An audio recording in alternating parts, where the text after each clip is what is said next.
Mga bro, kamusta kayo dyan? Ngayon, magbabahagi tayo ng mga bagong balita mula sa itaas.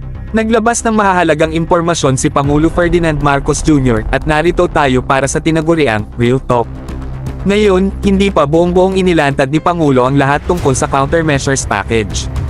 Pero, base sa mga kwento mula sa iba't ibang contributor at sources, mukhang magiging napakahalaga ito.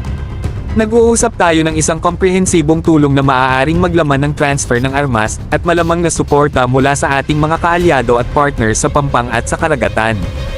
Ito ang tunay na pagpapalakas ng ating depensa.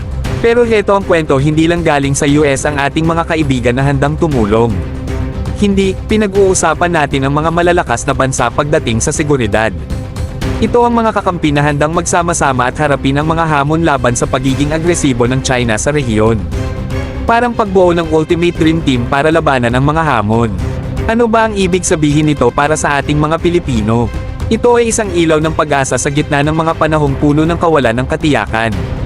Sa malakas na suporta mula sa ating mga kaalyado at partners, tayo ay matatag laban sa anumang banta na darating.